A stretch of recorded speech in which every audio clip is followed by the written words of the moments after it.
A dream beyond reach. Cassidy Brooks pressed her face against the cold bus window, watching the city transform from crumbling neighborhoods to pristine estates. Every morning felt like traveling between two different planets. Her worn sneakers and faded backpack told the story of someone working 3 jobs just to stay afloat.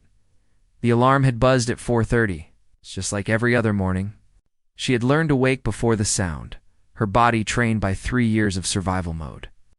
The small apartment she shared with her mother smelled of medication and yesterday's dinner. Money was so tight that even heating was a luxury they rationed carefully. "Morning, baby girl," Helen had whispered from her bed, oxygen tubes running beneath her nose. "You work too hard." "I work exactly enough, Mama," Cassidy replied, kissing her mother's forehead. The lie tasted bitter. She worked herself to exhaustion, juggling cleaning jobs during the day and nursing classes at night. Sleep was something other people enjoyed. Helen Brooks had been a vibrant dance teacher before the lung. Disease stole her breath. Now, at 52, she looked 70. Medical bills piled up faster than Cassidy could pay them. Each envelope felt like another weight on her shoulders. Another year she would spend climbing out of poverty. The bus lurched to a stop in Riverside Heights, where houses cost more than Cassidy would earn in 10 lifetimes. She stepped onto spotless sidewalks, feeling like an imposter in her cleaning uniform. Rita Johnson, the crew supervisor, stood by the van with her usual stern expression. "Brooks, you are assigned to the Blackwell estate today," Rita announced, checking her clipboard. "Big charity event tonight. They want everything perfect. No mistakes." Cassidy nodded silently. She had heard about Preston Blackwell, the 32-year-old CEO who had tripled his family's resort empire. Magazines called him the most eligible bachelor in America. She called him another rich person she would never actually meet. The mansion of dreams, though. Blackwell Estate took her breath away. Modern architecture blended with natural landscapes, creating something that looked like it belonged in a luxury magazine. Floor-to-ceiling windows reflected the morning sun. The infinity pools seemed to merge with the horizon. Everything screamed wealth and power. Remember, Rita warned the crew? "You are invisible. Do your work and stay out of sight." The Blackwells do not want to see the help. Cassidy had perfected the art of invisibility. She moved through rich people's homes like a ghost, cleaning their messes while remaining unnoticed. It was safer that way. Being seen meant being judged. And she had enough judgment in her life already. Her assignment was the outdoor entertainment area. She scrubbed marble tables until they gleamed, arranged chairs with mathematical precision, and polished every wine glass until it sparkled.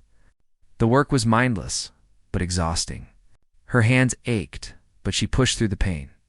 Weakness was a luxury she could not afford. Around noon, she took a brief break by the pool.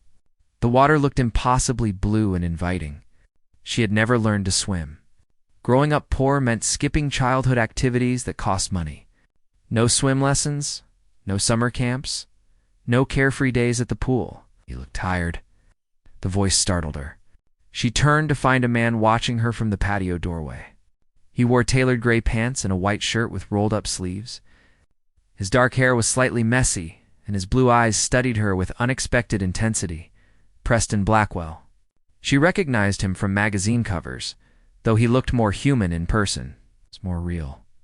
More dangerous to her carefully controlled life. "I apologize, sir," Cassidy stammered, standing quickly. "I was just checking the pool area." "You were resting," he corrected, walking closer. "That's different. What is your name?" "Cassidy Brooks, sir." "How long have you been working today, Cassidy?" The question surprised her. Rich people rarely asked about their staff schedules. "Since 6 this morning, sir." Preston frowned. "And when do you finish?" "When everything is perfect for your event, sir." Something flickered in his eyes. Respect, maybe, or pity. She could not tell which felt worse. "You should take a proper break. Grab some food from the kitchen. Tell the chef I sent you." "Thank you, sir, but I am fine." That was not a suggestion, he said firmly, though not unkindly. "Take a break." Before she could respond, his phone rang. He answered in rapid French, turning away to pace along the pool's edge. Cassidy used the distraction to return to work, her heart beating faster than it should, the accident that changed everything by evening. The estate had transformed into an elegant wonderland. String lights hung between trees. Tables draped in silk held crystal centerpieces. Waiters in tuxedos carried champagne on silver trays. The charity gala attracted wealthy guests from across the country. All dressed in designer clothes and expensive jewelry, Cassidy and the other staff worked from the shadows, keeping everything running smoothly. She refilled ice buckets, replaced used napkins, and cleared empty plates. The guests barely glanced at her. Absorbed in their conversations about investments and vacation homes, she overheard one woman complaining about her yacht's interior. Designer. Another man bragged about his son's acceptance to Harvard. Their problems felt alien to her. She worried about keeping electricity on. They worried about which luxury car to buy next. "Excuse me, miss," a drunk guest called out, grabbing her arm as she passed. "Get me another scotch." "Course, sir," Cassidy replied automatically, pulling free. "Hey, where are you going?" He slurred, reaching for her again. She stepped back, misjudging the distance to the pool's edge. Her foot found empty air. Time slowed as she fell backward, the world tilting. The last thing she saw was the darkening sky above her. Water closed over her head, cold and suffocating. Panic exploded in her chest. She thrashed desperately, not knowing which way was up. Her lungs burned. Her uniform became heavy, dragging her down. This was how she would die, drowning in a rich man's pool while working a job that barely paid her bills. Then strong arms wrapped around her waist. She felt herself rising, breaking through the surface. Air hit her face like a miracle. She gasped and coughed, clinging to whoever had saved her. "I have got you." Preston's voice was in her ear. "You are safe now." He pulled her to the pool's edge, lifting her out with surprising strength. She collapsed on the warm stone, water streaming from her hair and clothes. Her whole body shook, whether from cold or shock, she could not tell. Preston knelt beside her, his own clothes soaked through. "Can you breathe? Do you need medical attention?" "I am fine," she managed between coughs. "Just scared. You do not know how to swim, do you?" She shook her head, embarrassed. Another reminder of how different their worlds were. He probably learned to swim before he could walk, at some exclusive country club with private instructors. "Everyone back away," Preston ordered the crowd that had gathered. His voice carried absolute authority. "Someone bring towels and call Dr. Patterson." "Please, I do not need a doctor," Cassidy protested. "I cannot afford it." "You're not paying," he said firmly. "This happened at my home. I am responsible." Crossing the threshold, Dr. Patterson arrived within 20 minutes, examined Cassidy thoroughly, and declared her unharmed but shaken. Preston insisted she could not leave until she warmed up and recovered. Before she could argue, he guided her inside the mansion. Leaving Rita to handle the remaining work, the interior was even more spectacular than the outside. Original artwork hung on walls. Sculptures stood in alcoves. Every surface gleamed with expensive good taste. Cassidy dripped water on floors that probably cost more than her entire apartment building. "Sit here," Preston directed, leading her to a living room that looked like a museum exhibit. He disappeared and returned with thick towels and a silk robe.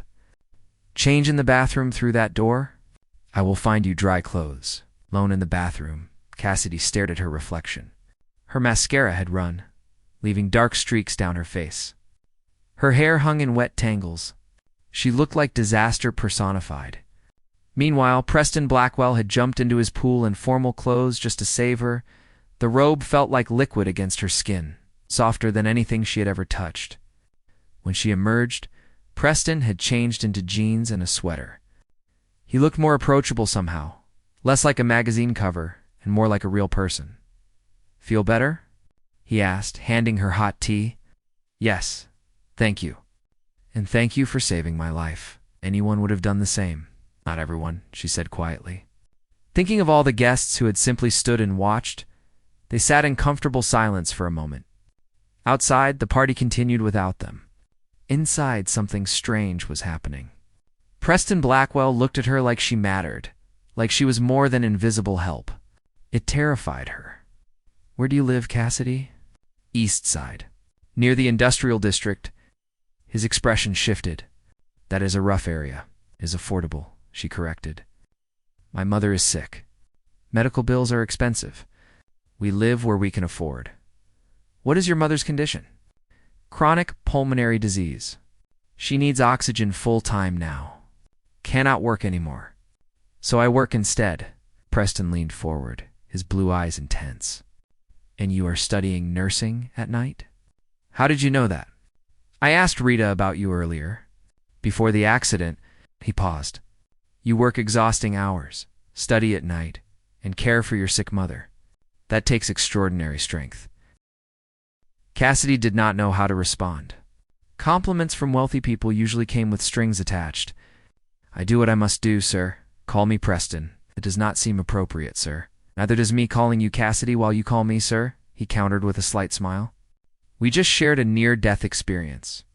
I think we can skip the formalities. Against her better judgment, she smiled back. All right, Preston. Better. Now, I am driving you home. That is not necessary. I can take the bus. Cassidy, you nearly drowned an hour ago. You are not taking 3 buses across town. I am driving you home, and that is final. There's something about the way he said it, firm but caring, that made arguing impossible. Besides, she was exhausted. The adrenaline had faded, leaving her feeling hollow and shaky. The reality check Preston's car was a black luxury sedan that probably cost more than her mother's entire medical debt. The leather seats felt like clouds. Classical music played softly from hidden speakers. Cassidy gave him directions. Watching his expression change as they drove deeper into her neighborhood, the streets grew narrower and dirtier. Buildings showed their age through cracked walls and broken windows. People sat on stoops, watching the expensive car pass with suspicious eyes. This was not a place where cars like Preston's belonged. That building, Cassidy said, pointing to a weathered apartment complex. 3rd floor. Preston parked and turned off the engine. I will walk you up. You really do not have to. I want to meet your mother.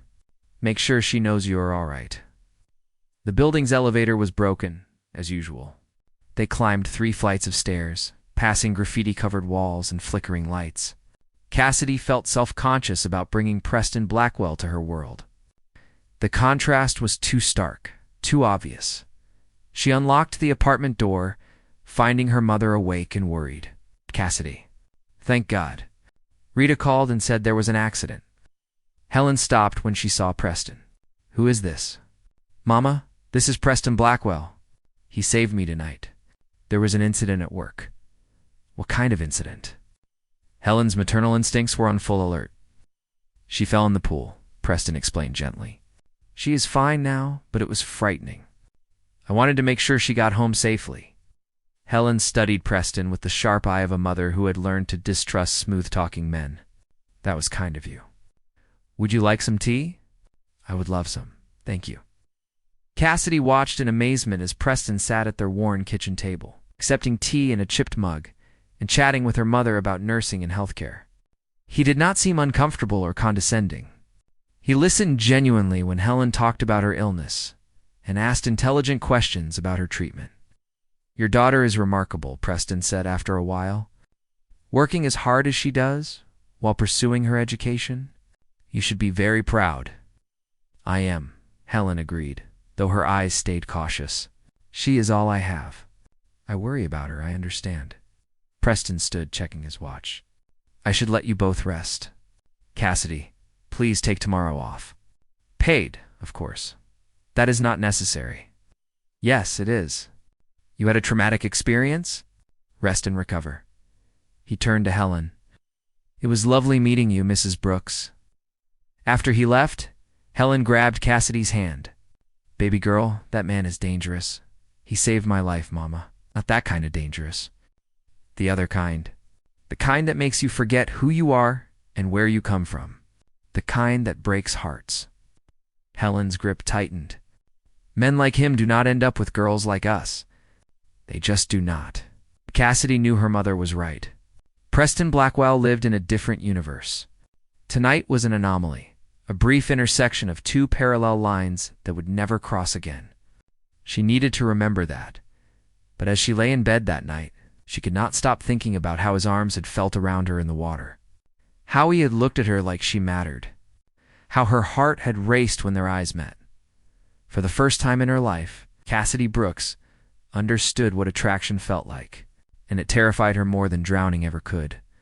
The morning after Cassidy woke to sunlight streaming through thin curtains and the unfamiliar luxury of sleeping past dawn. Her body ached from yesterday's ordeal, muscles sore from the panic and thrashing in the water. But worse than the physical pain was the memory of Preston's arms around her, the feeling of safety she had experienced in those brief moments. Her phone buzzed with a text message from an unknown number. "Hope you rested well. Take the day to recover. See you Monday, P." Her heart did a small flip. He had gotten her number somehow. She should feel violated, but instead she felt something dangerously close to excitement. Helen shuffled into the room, oxygen tank rolling behind her. "You are smiling at your phone like a fool," her mother observed. "Let me guess. The millionaire?" "It is just a polite message, Mama. Nothing about that man is just polite. I saw how he looked at you last night, like you were the only person in the room." Helen sat on the bed with effort. "And I saw how you looked at him too." Cassidy set her phone down. "It does not matter how anyone looked at anyone. We live in different worlds. He probably sends nice messages to all his employees. Keep telling yourself that, baby girl." The rest of the weekend passed slowly. Cassidy tried to study for her nursing exams, but her mind kept wandering back to Preston. She remembered the intensity in his blue eyes, the gentleness in his voice when he spoke to her mother, the way his wet shirt had clung to his muscular frame when he pulled her from the pool. She was being ridiculous. Helen was right to warn her. Rich men did not fall for poor cleaning girls. That only happened in romance novels and fairy tales. Real life was much harsher and more predictable. Monday morning arrived too quickly. Cassidy, dressed in her uniform with extra care, then immediately felt foolish for doing so. She was going to clean toilets and mop floors, not attend a business meeting. But she could not help wanting to look her best. A new assignment Trita gathered the cleaning crew in the usual spot. Confused, maybe even suspicious. "Brooks, you have been reassigned," she announced.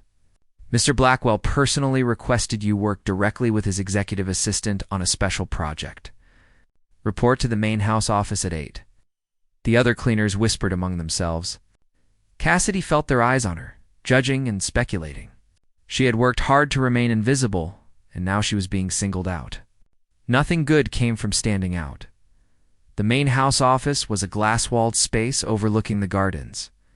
A woman in her 40s with perfectly styled gray hair sat behind a desk, typing rapidly on a computer.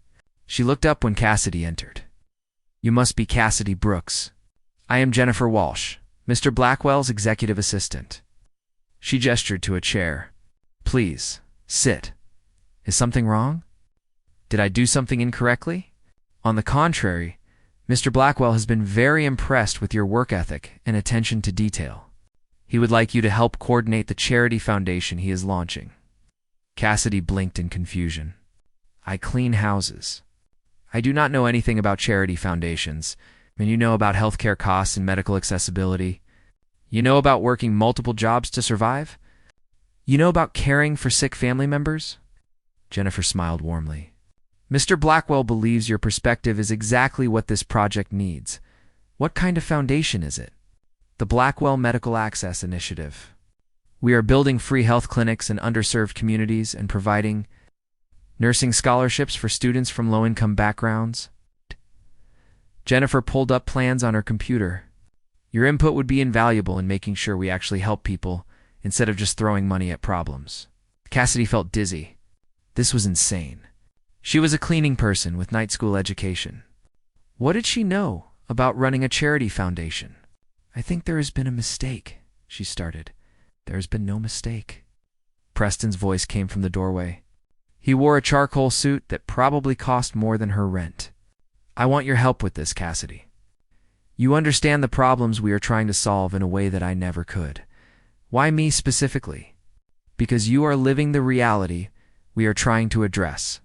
Because you work harder than anyone I know. Because you are brilliant, even if you do not realize it yet." He walked closer, his presence filling the room. And because I trust you? The way he said those last words made her breath catch. This was dangerous territory. She could feel herself being pulled into his orbit, and she had no idea how to resist. Working together, the next 2 weeks passed in a blur. Cassidy split her time between light administrative duties and working with Preston on the foundation plans. She reviewed proposed clinic locations, suggested modifications to scholarship criteria, provided feedback on community outreach strategies. Preston listened to everything she said with genuine interest. He asked questions about her experiences, about her mother's struggles with the healthcare system, about the barriers she faced pursuing her education. He took notes, made changes, consistently valued her input. They spent long hours together in his office, often working late into the evening. Jennifer would leave around 6, and then it would be just the two of them. Those were the dangerous hours, when the professional boundaries started to blur. "You should eat something," Preston said one Thursday evening, noticing Cassidy rubbing her tired eyes. "When was your last meal?" "I had coffee this morning." "Coffee is not a meal." Pulled out his phone. "What do you like? Italian? Chinese?" "Mexican." "Preston, I cannot afford restaurant delivery. Good thing I am paying then." "What sounds good?" They ended up ordering Thai food, spreading the containers across his desk and eating with chopsticks while reviewing budget proposals. It felt strangely intimate, sharing a meal in the quiet office while the sun set outside. "Can I ask you something personal?" Preston said, setting down his chopsticks. "It depends on the question." "Why nursing? You are smart enough to do anything. Why choose such a demanding field?" Cassidy thought about how to answer. "When my father got sick, I was 14. We could not afford good care, and he suffered terribly at the end. I watched my mother break herself trying to help him, but she had no training, no knowledge. She just had love, and love was not enough. I never want another family to feel that helpless. I want to be the person who has answers when people are scared." Preston was quiet for a long moment. "Your father would be proud of you." "Hope so. He died thinking we would always be poor and struggling. I want to prove him wrong." "You will. You are going to be an incredible nurse." The sincerity in his voice made her chest tight. She changed the subject quickly, before the emotion overwhelmed her. "What about you? Why do you care about healthcare access? Your family's business is luxury resorts." "My younger sister had leukemia when she was 7, Preston said quietly. "We had money for the best treatment, the best doctors. She survived and is healthy now. But I remember other families at the hospital, ones who had to choose between treatment and keeping their homes. Kids who could not get the medicine they needed because insurance would not cover it." He looked out the window. "Luck of birth should not determine who lives and who dies. That is not acceptable." Cassidy saw him differently in that moment, not as a privileged heir, but as someone who genuinely wanted to make a difference. Someone who understood that wealth carried responsibility. "Your sister is lucky to have you," she said softly. "I am the lucky one. She taught me what matters." He turned back to her. "Just like you are teaching me now." Their eyes met and held. The air between them felt charged with something neither wanted to acknowledge. Cassidy forced herself to look away first. "It is getting late. I should head home. My mother will worry. Let me drive you." "Preston, you do not have to do that every time." "I know I do not have to. I want to." The ex-girlfriendly routine continued. Days working on the foundation, evenings with Preston, nights studying for nursing school. Cassidy felt herself falling into a rhythm that felt right, but also terrifying. She was getting too comfortable in Preston's world, forgetting that she did not actually belong there. Then Amber Colton arrived. Cassidy was reviewing clinic supply lists when a woman in a cream designer suit walked into the office without knocking. She was stunning, with honey blonde hair, perfect makeup, and the confidence of someone who had never been told no. "Preston, darling," she said, ignoring Cassidy completely. "I heard about your little charity project. How noble of you." Preston's expression turned cold. "Amber, what are you doing here? Can I not visit my favorite ex-boyfriend?" She perched on his desk, crossing her long legs. "We had such good times together. Remember? That was 3 years ago. We have both moved on, have we? Amber finally glanced at Cassidy. Who is this? Your new assistant? This is Cassidy Brooks. She is a consultant on the medical foundation. Preston's voice held a warning tone. Cassidy, this is Amber Colton. An old friend? Consultant? Amber laughed. How progressive of you, Preston. Hiring the help to give you street credibility? Cassidy felt her face burn. She stood, gathering her papers. I should give you privacy, Preston ordered. Amber was just leaving. Oh, do not be rude. I came to invite you to dinner. For old time's sake, Amber's smile was sharp. Unless you would rather spend your evening with the cleaning girl playing pretend consultant, get out. Preston's voice was ice. Now, Amber's smile faltered. You are not seriously interested in her. Preston, she is nobody. She is worth 10 of you. Leave my house. After Amber stormed out, silence filled the office. Cassidy stared at the papers in her hands, trying to process what had just happened. Preston had defended her, but Amber's words echoed in her mind. Playing pretend. The cleaning girl. Nobody. I apologize for her, Preston said. Amber has always been cruel when she feels threatened. Threatened by me? That is ridiculous. Is it? He moved closer. Cassidy, surely you know how I feel about you? Her heart hammered. You feel gratitude because I am helping with your project. That is not what I feel, and you know it. Preston, stop. She backed away. Whatever you think is happening here, it cannot. Your ex-girlfriend was right. I am just the help. This whole thing is pretend. Nothing about this is pretend to me. It has to be. Her voice rose. Because you are Preston Blackwell, and I am Cassidy Brooks. You live in a mansion and drive cars that cost 6 figures. I share a 1-bedroom apartment with my sick mother and take 3 buses to get anywhere. We exist in completely different universes. I do not care about any of that, but everyone else does. Your family, your friends, your business partners, they will never accept someone like me. And honestly, I cannot blame them.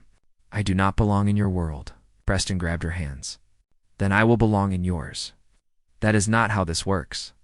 You cannot just decide to be poor. You cannot understand what it is like to choose between electricity and medicine. To work until your body breaks, to be invisible everywhere you go. Tears threatened. You saved my life, and I am grateful. But gratitude is not love, and this fantasy we have been living is not real. How I feel about you is real. Feelings are not enough. They never are. She pulled away. I need to go home, Cassidy. Please. I am sorry, Preston. I really am. She left before he could stop her, before she could change her mind, before she could admit that she was falling for him too. The bus ride home felt longer than usual. It's filled with the weight of what she was walking away from. Helen took one look at her face and pulled her into a hug. What happened, baby? I almost made a terrible mistake, Mama. But I caught myself in time. Did you? Or did you run away from something real because you were scared? Cassidy did not have an answer. She went to bed early, but sleep would not come. Her phone sat on the nightstand silent. Part of her wanted Preston to call, to fight for her.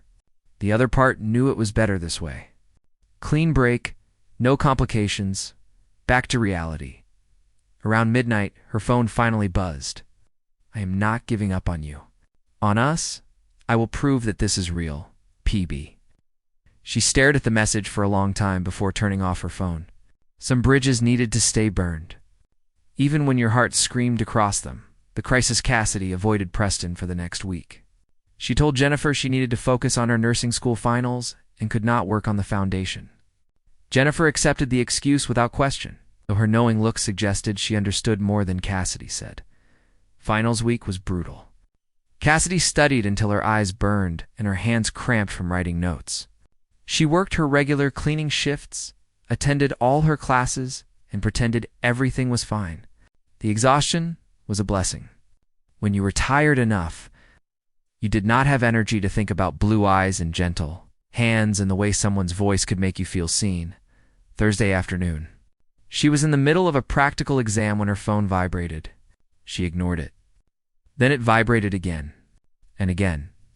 During the break, she checked her messages. 7 missed calls from her neighbor, Mrs. Rodriguez. Cassidy, your mother collapsed. Ambulance taking her to County General? Come quick. The world tilted. Cassidy grabbed her things and ran from the building, not caring about the exam she was abandoning. She caught a bus to the hospital, every minute feeling like an hour. Please let her be okay, please. County General's emergency room was chaos. Cassidy fought through the crowd to the intake desk, giving her mother's name with shaking hands. A tired nurse checked the computer. Helen Brooks. She is in critical care. 3rd floor, Unit B. Cassidy ran. She found her mother in a small room, surrounded by beeping machines and 4 lines. Helen looked so small and frail in the hospital bed. Her breathing labored even with the oxygen mask. Mama, Cassidy whispered, taking her hand. Helen's eyes fluttered open. Baby girl, your tests do not matter. You matter. What happened? Jess could not breathe. Got dizzy. Helen coughed weakly. I am fine now. A doctor entered reading a tablet. Are you family? I am her daughter. What is wrong? Your mother's lung function has deteriorated significantly. We are keeping her for observation, but she needs specialized treatment. There is a new therapy that might help, but insurance does not cover it yet. Out-of-pocket cost would be around $40,000. Cassidy felt like she was drowning again. $40,000. She did not have $40. How long does she have without the treatment? Hard to say. Months, maybe a year. The disease is progressive. After the doctor left, Cassidy sat by her mother's bed, holding her hand and trying not to cry. This was her worst nightmare. Watching her mother suffer, knowing there was help available, but being too poor to afford it. Her phone rang. Preston's name flashed on the screen. She almost did not answer, but something made her pick up. Cassidy, where are you? Jennifer said you ran out of your exam. My mother is in the hospital. Her voice cracked. County General? I am on my way. Preston, you do not have to come. Too late. Already driving. He arrived 20 minutes later, still in a business suit, slightly out of breath, like he had run from the parking lot. He took in the scene, Helen in the bed, Cassidy's tear-stained face, the monitors tracking every heartbeat. What did the doctors say? Cassidy explained about the treatment, the cost, the timeline. Preston listened without interrupting. Consider it handled, he said when she finished. What? The treatment. I will pay for it. Preston, no. I cannot accept that. You can and you will. Your mother needs help. I can provide it. This is not negotiable. $40,000 is not nothing, even to you, which is everything to you, which makes it worthwhile to me. He knelt beside her chair. Let me help, Cassidy, please. I cannot pay you back. Ever. I am not asking you to. This is not a loan. It is a gift. His blue eyes were fierce. I care about you. That means I care about your mother. Family takes care of family. We are not family. We could be. Ow! The weight of those words hung in the air. Helen, who had been pretending to sleep, opened her eyes. Young man, I cannot let you pay for my treatment. Mrs. Brooks, with respect, you do not have a choice. Your daughter needs you healthy. I have the means to make that happen. Fighting me on this would be selfish. Helen actually laughed, which turned into coughing. You are bold. I will give you that. I learned from the best. He glanced at Cassidy. Your daughter taught me that love means doing what is right even when it is hard. He loves you, baby girl, Helen said softly. Any fool can see that. Mama, please. And you love him too. Stop being stubborn. Cassidy looked between her mother and Preston. 2 of the most important people in her world, both telling her to stop running. Maybe they were right. Maybe love did not care about bank accounts and social classes. Maybe it just was simple and complicated all at once. Why are you doing this? She asked Preston. Really? Because the thought of losing you terrifies me. Because you are the first person in years who has made me want to be better. Because when I am with you, I feel like I am exactly where I am supposed to be. He took her hand. And because I am falling in love with you, Cassidy Brooks, Have been since the moment I pulled you from that pool. This is crazy. We barely know each other. Then let me know you. Give us a real chance. Helen squeezed Cassidy's other hand. Some things are worth taking a risk for, baby. I spent my whole life playing it safe, and look where it got me. You are braver than I ever was. Be brave now. Cassidy looked at Preston, really looked at him. She saw past the expensive suit and the perfect hair. She saw kindness and determination and genuine caring. She saw someone who made her heart race and her fears seem smaller. She saw possibility. Okay, she whispered. Okay. Preston's smile was like sunrise. He cupped her face gently. Okay? Yes. Let us try this. But slowly. I am terrified. Me too. We will figure it out together. Kissed her forehead softly, and Cassidy felt something shift inside her. Maybe fairy tales could happen to regular people. Maybe love was not about matching tax brackets. Maybe she deserved happiness too. Now, Preston said, standing with renewed energy, let me talk to the hospital administration about getting your mother the best treatment available. Then I am buying you dinner because you look exhausted. Then we are going to plan how to handle telling my family that I am dating my cleaning consultant. In that order? Absolutely in that order. Priorities, darling. Cassidy laughed for the first time in days. It felt good. It felt right. Whatever came next, whatever obstacles they faced, at least they would face them together. The storm begins. The news broke 3 days later. Someone at the hospital had tipped off a gossip blogger, and by Monday morning, the story was everywhere. Billionaire Preston Blackwell's secret romance with household staff, true love or PR stunt? Cassidy stared at her phone in horror, scrolling through article after article. The photos were bad. Her in her cleaning uniform, Preston's mansion, shots of them together at the hospital, clearly taken without their knowledge. The comments were worse. Gold digger alert. She trapped him by getting sick. Classic move. He is slumming it until he gets bored. Give it 2 months. Imagine thinking you belong in his world. Embarrassing. Her phone rang constantly. News outlets, tabloid reporters, people she had not spoken to in years, suddenly wanting her story. Rita called to inform her that she was suspended, pending review of company fraternization policies. Her nursing school classmates sent mixed messages, some supportive, others coldly distant. The attention was suffocating. Cassidy had spent her whole life being invisible, and now everyone was looking at her with judgment and speculation. She felt like an animal in a zoo. Preston tried to shield her. He released a statement through his publicist about his personal life being private. He hired security to keep reporters away from her apartment building. He called her constantly, making sure she was okay, but the damage was spreading. His family demanded a meeting. Business partners questioned his judgment. 3 major clients threatened to pull their accounts if he did not address the situation professionally. I am destroying your life, Cassidy said when Preston visited Thursday evening. Everything you've built is falling apart because of me. Nothing is falling apart. People are just showing their true colors. He sat beside her on the worn couch, looking exhausted. My PR team wants me to deny the relationship. Call it a misunderstanding. What? Her heart sank. Maybe you should. Never. I am not hiding how I feel about you to make other people comfortable. He took her hand. But I do need you to meet my family. This weekend. They are demanding it. They hate me already. They do not know you. Once they meet you, see how incredible you are, they will understand.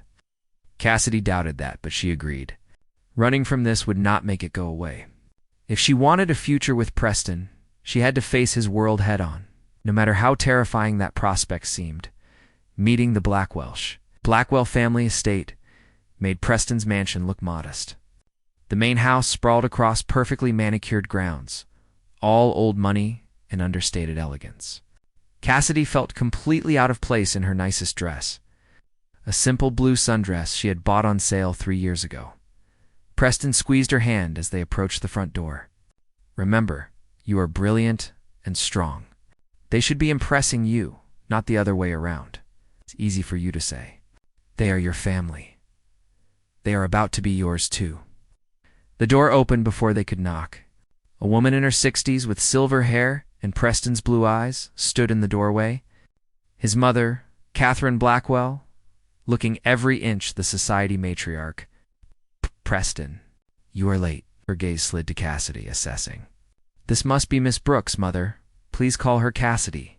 How do you do, Miss Brooks? Do come in. The interior was museum quality. Original artwork, antique furniture, Persian rugs that probably cost more than Cassidy would earn in her lifetime. A man who looked like an older version of Preston stood by the fireplace, drink in hand. Preston's father, Richard. So you were the young woman causing all this fuss, Richard said without preamble. Sit down. Let us have a conversation. They gathered in a formal living room. Preston's sister Taylor was there too, looking curious but not hostile. She was the leukemia survivor Preston had mentioned, now a healthy 25-year-old with kind eyes. Cassidy, is it? Catherine began. Tell us about yourself, your family background. My father was a mechanic. He died when I was 15. My mother was a dance teacher before she got sick. I am studying nursing while working to support us, working as household staff, yes, for our son's estate management company. Richard sipped his scotch. Quite convenient. Dad, Taylor interjected. Do not start. I am simply trying to understand the situation. A young woman from limited means, suddenly in a relationship with one of the wealthiest bachelors in the country. You must understand our concern about intentions. Cassidy felt Preston tense beside her, but she put a hand on his arm. She could fight her own battles. I understand your concern, Mr. Blackwell. If I were you, I would think the same thing. But I did not pursue your son. I did not want his attention or his money. In fact, I actively tried to avoid this entire situation because I knew exactly how it would look. Then why are you here? Catherine asked. Because your son is persistent. Because he makes me feel seen in a way no one else ever has. Because he is kind and generous and genuinely wants to make the world better. She met Catherine's eyes. And because I am falling in love with him, even though it terrifies me.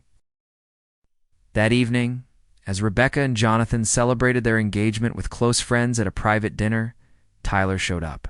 He somehow convinced the restaurant host to let him in, and he appeared at their table with a desperate, almost unhinged energy. Rebecca, you can't be serious, he said, ignoring Jonathan completely. 2 months. You're going to marry someone you barely know just to punish me? Rebecca calmly set down her wine glass. Tyler, you need to leave. This is a private celebration. You're making a huge mistake. You don't love him. You're just hurt and angry, and you're rushing into something you'll regret. Jonathan started to stand, but Rebecca put her hand on his arm, standing herself. She faced Tyler with complete composure. Tyler, I want you to understand something very clearly. This isn't about you. My engagement to Jonathan has nothing to do with punishing you or making you jealous. This is about me choosing happiness with someone who values me from day one, not someone who only realized my worth after losing me. But we have history, Tyler protested. 6 years, Becca. That has to count for something. It counted for everything, Rebecca said softly. Until you decided it counted for nothing. You made your choice, Tyler. You chose Amanda over me. You chose deception over honesty. You chose your own fears over our future. Those were your decisions, and I've accepted them. Now you need to accept mine. I love you, Tyler said, his voice breaking. No, you don't. You love the idea of me, the convenience of me, the ego boost of having me devoted to you. But you don't actually love me as a person, because if you did, you would be happy that I found someone who treats me well. You'd be glad I'm no longer suffering from your betrayal. But instead, you're here making this about your feelings, your needs, your ego. Security had arrived by this point, summoned by the restaurant manager. Tyler looked around at the faces watching him. At Jonathan standing protectively beside Rebecca. At the engagement ring on her finger that represented everything he had thrown away. I hope he breaks your heart, Tyler said bitterly as security escorted him out. I hope you realize, too late, that you gave up real love for some rich guy's midlife crisis rescue project. And I hope Rebecca called after him. That you learn to value people before you lose them instead of after. Goodbye, Tyler. The wedding 3 months later, on a perfect June morning. Rebecca Hartford married Jonathan Pierce in an intimate ceremony at the Boston Public Garden. Unlike the elaborate church wedding she had planned with Tyler, this ceremony was small. Just 50 close friends and family surrounding the couple under a simple arch decorated with wildflowers. Rebecca wore a knee-length ivory dress, elegant but not theatrical. Her mother, who had come around after seeing how happy Jonathan made her daughter, helped her with her hair. Claire stood beside her as maid of honor, tears of joy streaming down her face. When the officiant asked Jonathan to share his vows, he looked at Rebecca with such love that half the guests started crying. Rebecca, 6 months ago you were a stranger whose courage caught my attention. Today you're my best friend, my partner, and the love of my life. I vow to always be honest with you, even when it's difficult. I vow to respect your boundaries, your values, and your dreams. I vow to choose you every single day, not because it's easy, but because it's right. You are not my rescue project. You are my equal, and I am honored to walk through life beside you. Rebecca's own vows were equally heartfelt. Jonathan, you taught me that being abandoned doesn't mean being unlovable. You showed me that trust isn't naive, it's just selective. You proved that real love doesn't need manipulation or pressure. It simply exists, steady and sure. I choose you today, and I will choose you tomorrow, and every day after that. Thank you for seeing me, for valuing me, and for loving me exactly as I am. When they kissed as husband and wife, the applause was thunderous despite the small gathering. This wasn't the grand society wedding that Rebecca had once planned. It was something better, something real, something built on genuine love rather than careful planning. At the reception in Jonathan's favorite Italian restaurant, Rebecca's father gave a toast that made everyone laugh and cry. 6 months ago, my daughter's heart was broken by someone who didn't deserve her. Today, I'm gaining a son-in-law who understands her value from day one. Jonathan, thank you for proving that not all men are idiots. Rebecca, thank you for being strong enough to start over and wise enough to recognize real love when you found it. As Rebecca and Jonathan danced their first dance too, at last by Etta James, Rebecca reflected on how different her life looked now compared to what she had planned. She had imagined a traditional path, marry Tyler, buy a house in the suburbs, have 2.5 children, live a predictable, comfortable life. Instead, she had been publicly humiliated, heartbroken, forced to rebuild from scratch. And somehow, through that pain, she had found something infinitely better. She had found herself, her strength, her worth, independent of anyone else's validation. And she had found a partner who valued all of it. What are you thinking about? Jonathan whispered as they swayed together. I'm thinking that getting abandoned at the altar was the best thing that ever happened to me, Rebecca admitted. If Tyler hadn't left me, I never would have found you. I never would have learned that I'm strong enough to survive heartbreak. I never would have discovered that real love feels completely different from settling. Jonathan pulled back to look at her face, his blue eyes warm with affection. Should we send Tyler a thank you card? Rebecca laughed, genuine and free. Absolutely not. But maybe I'll send him a mental note. Thank you for showing me what I don't want, so I could recognize what I do want when it appeared. As the reception continued around them, Rebecca caught sight of Claire dancing with Jonathan's best friend, her face glowing with happiness for her best friend's joy. She saw her parents laughing together at their table, her father's arm around her mother's shoulders. She saw Jonathan's business partners congratulating them, genuine in their pleasure at seeing their friends so happy. This was what love should look like, Rebecca thought. Not perfect, not planned down to the last detail, not following anyone's script but their own. Just real, chosen, and absolutely right. 6 months ago, she had been a virgin bride abandoned at the altar, humiliated in front of everyone she knew. Today she was a married woman embarking on a genuine partnership built on respect, trust, and authentic love.